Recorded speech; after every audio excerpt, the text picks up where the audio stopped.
ना पूछो जमाने से कि क्या हमारी कहानी है। हमारी पहचान तो बस इतनी है कि हम सब हिंदुस्तानी हैं। आज हम सभी यहाँ बेहद खास अवसर पर 76वां गणतंत्र दिवस मनाने इकट्ठा हुए हैं। भारत के लिए गणतंत्र दिवस केवल एक पर्व नहीं, बल्कि गौरव और सम्मान है। यह दिवस हर भारतीय का अभिमान है। अनगिनत लोगों की कुर्बानी के बाद भारत माँ को 15 अगस्त 1947 को आज़ादी मिली थी, लेकिन उसे स्वतंत्रता का आकार 26 जनवरी 1950 को मिला, क्योंकि इसी दिन हमारा संविधान लागू हुआ था। भारत का संविधान एक लिखित संविधान है। हमारे संविधान को बनने में 2 साल 11 महीने और 18 दिन का समय लगा था। 395 अनुच्छेदों और 8 अनुसूचियों के साथ भारतीय संविधान दुनिया में सबसे बड़ा लिखित संविधान है। 26 जनवरी 1950 को डॉ. राजेंद्र प्रसाद ने गवर्नमेंट हाउस के दरबार हॉल में भारत के पहले राष्ट्रपति के रूप में शपथ ली थी। भारत के पहले गणतंत्र दिवस के मुख्य अतिथि इंडोनेशिया के राष्ट्रपति सुकर्णो थे। गणतंत्र का अर्थ है देश में रहने वाले लोगों की सर्वोच्च शक्ति और सही दिशा में देश के नेतृत्व के लिए राजनीतिक नेता के रूप में अपने प्रतिनिधि को चुनने के लिए केवल जनता के पास अधिकार है। इसलिए भारत एक गणतंत्र देश है, जहां आम जनता अपना नेता प्रधानमंत्री के रूप में चुनती है। भारत में पूर्ण स्वराज के लिए हमारे महान भारतीय स्वतंत्रता सेनानियों ने बहुत संघर्ष किया।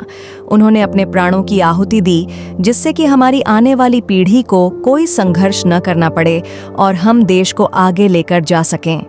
हमारे देश के महान नेता और स्वतंत्रता सेनानी महात्मा गांधी, भगत सिंह, चंद्रशेखर आजाद, लाला लाजपत राय, सरदार वल्लभ भाई पटेल, लाल बहादुर शास्त्री आदि हैं। भारत को एक आज़ाद देश बनाने के लिए इन लोगों ने अंग्रेज़ों के खिलाफ लगातार लड़ाई लड़ी।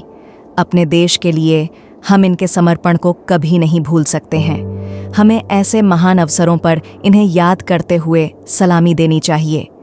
केवल इन लोगों की वजह से ये मुमकिन हुआ कि हम अपने दिमाग से सोच सकते हैं और बिना किसी दबाव के अपने राष्ट्र में मुक्त होकर रह सकते हैं। डॉ. अब्दुल कलाम ने कहा है कि अगर एक देश भ्रष्टाचार मुक्त होता है तो सुंदर मस्तिष्क का एक राष्ट्र बनता है।